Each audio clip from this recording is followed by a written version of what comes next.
সবাইকে শুভেচ্ছা জানিয়ে আমরা শুরু করতে যাচ্ছি আস্ত চিকেন তন্দুরি রেসিপি। আর এটা আমরা করব এয়ার ফ্রায়ারে। চিকেন ম্যারিনেট করার জন্য এই পাত্রে আমরা নিয়ে নিচ্ছি 4 চা চামচ টক দই, মরিচের গুঁড়া 2 চা চামচ, আদা বাটা 2 চা চামচ, পেঁয়াজ বাটা 1 চা চামচ, হলুদ 1 চা চামচ, জিরার গুঁড়া 1.5 চা চামচ, ধনিয়া গুঁড়া 1 চা চামচ, আর রসুন পাউডার কিংবা আপনারা রসুন বাটা 2 চা চামচ, গরম মশলা 1 চা চামচ, আর আমি দিয়ে দিচ্ছি হাফ চা চামচ বিট লবণ। আপনারা ইচ্ছা করলে এটা নাও দিতে পারেন, এটা স্কিপ করতে পারেন।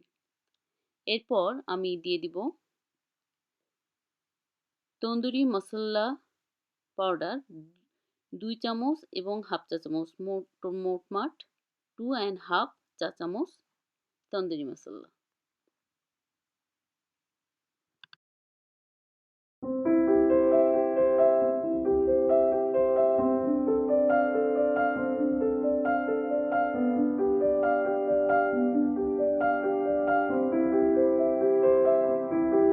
আর দিয়ে দিচ্ছি গোলমরিচের গুঁড়া 1 চা চামচ, হাফ চা চামচ লবণ। এখন এটাকে আমি একটু সামান্য সরিষার তেল দিয়ে এটাকে আমি খুব সুন্দরভাবে মিক্স করে একটা পেস্ট তৈরি করব। আর আমি যে চিকেনটাই এই পেস্টটা লাগাবো সে চিকেনটা কোনো স্কিন থাকবে না, এবং চিকেনটা খুব সুন্দরভাবে ধুয়ে আমি পানি ঝরিয়ে নিয়েছি। এখন এই পেস্টটা আমি চিকেনটাকে আমি ম্যারিনেট করে ওভারনাইট ফ্রিজের ভিতর আমি চিকেনটা রেখে দিব, এবং ম্যারিনেট করার পর যে বাকি যে পেস্টটা রয়ে যাবে সেটা ঠিক এইভাবে জিপলক ব্যাগে ভিতরে আপনি ঢুকিয়ে ডিপ ফ্রিজে সংরক্ষণ করতে পারবেন। এরপর আমরা যেটা করব, এয়ার ফ্রায়ারে নিচে একটা ফয়েল কাগজ দিয়ে দিব যাতে নিচের ট্রেটা নোংরা না হয়। এখন এরপর আমরা ট্রেটা বসিয়ে একটু তেল রান্নার তেল স্প্রে করে আমরা ম্যারিনেট করা চিকেনটা পরের দিন সকালে এয়ার ফ্রায়ারে ঠিক এভাবে বসিয়ে দিব।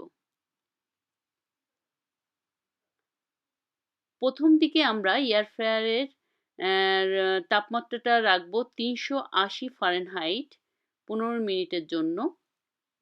প্রথমে আমরা 15 মিনিটের জন্য বেক করব 380 ফারেনহাইটে।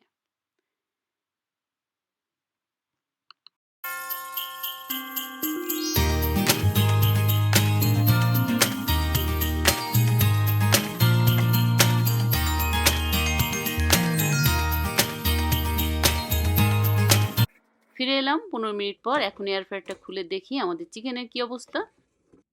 মোটামুটি উপরের পার্টটা কিন্তু হয়ে গিয়েছে। এখন আমরা একটু বাটার অ্যাপ্লাই করব। এরপর যেটা করব, 320 ফারেনহাইটে 10 মিনিটের জন্য আমরা সেকেন্ড টাইম বেক করব। ফিরে এলাম সেকেন্ড টাইম। এখন আমাদের চিকেন টোটালি অলমোস্ট ডান। আমাদের টোটাল সময় লাগলো 25 মিনিট। তো বন্ধুরা, কেমন হয়েছে চিকেনটা? এখন চলুন আমরা পরিবেশন করার পালা। এখন আমরা টেবিলে পরিবেশন করার জন্য এখানে নিয়ে নিয়েছি একটা প্লেটের উপর লেটুস পাতা আর কিছু চিকেন অনিয়ন এভাবে রিং করে গোল গোল রিং করে কেটে এর উপরে দিয়ে দিতে পারেন একটা কিউকাম্বার, টমেটোর একটা রোস্ট তৈরি করে, যে যার মতো করে ডেকোরেটেড করে পরিবেশন করতে পারেন। তো আমার আজকের এই চিকেন রেসিপি কেমন লাগলো, চিকেন তন্দুরি রেসিপি, ভালো লাগলে প্লিজ কমেন্ট করতে ভুলবেন না। আর নতুন যারা প্লিজ সাবস্ক্রাইব করবেন, আমার পাশে থাকবেন আর একটা লাইক দিবেন।